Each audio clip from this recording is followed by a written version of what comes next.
Тоа е еден македонски комплекс, дека се додека не ми дојде мене јајцето под газот, не се бунтувам за ништо што се случува надвор од тоа. Така, една по една сите фели и падна, условно да кажеме, под налетите на ова што е владеачка структура во Македонија. Така и новинарите, додека имаа моćни медиуми, си живеа за себе, беа објективни колку што беше тоа возможно, многу повеќе од сега. Меѓутоа не остварија некоја посуштинска комуникација со другите фели, ако може активистичката фела да се каже како фела, тоа не постои такво нешто. Меѓутоа сите сме си самодоволни во својот круг на работење и постоење, се додека не ни тропне на врата некој облечен во темен костум. Од моето искуство со Аман, кој што е најрадикално и најдолготрајно, кога почнуваше Аман, на пресконференциите имавме по 10 камери, уште толку од пишаните медиуми, новинари дојдени. Потоа приметивме дека ако се присутни, во јавност излегуваат само 4 до 5 медиуми со информации за Аман. А после некое време престана и да се малтретираат новинарските екипи да доаѓаат на нашите пресконференции или настани. И остана 2-3 електронски медиуми кои што беа најлојални. Интересно беше, имаше еден медиум со национална, што покрива на национално ниво.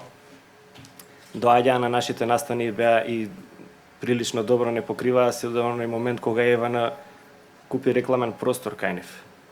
И потоа ги снема.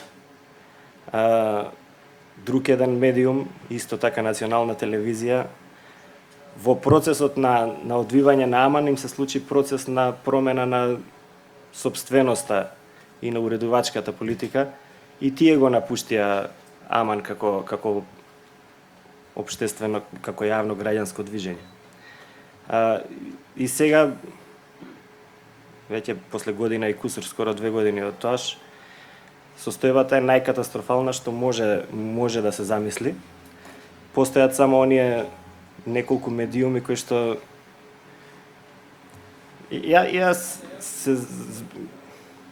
цело време мислам дека тие се намерно оставени. Некој во некој пропаганден центар израчунал дека имаат досег до 20-30 илјади жители во Македонија, што е една занемарлива бројка, и затоа се оставени да функционираат за да може да се создаде привид еден дека нешто се има некаква слобода на зборување во Македонија. И новинарите кои што останаа во тие медиуми да функционираат, тие се активисти веќе. Свесно или несвесно, волево или не, тие станаа активисти затоа што се борат единствени, тие се последниот гард кој што постои во Македонија и кој што се бори за слободен изразување. Затоа да не добиваме на медиумите вести кои што некој наменски ги пласира, туку да го чуеме и она што некој не сака да излезе во јавност. Таа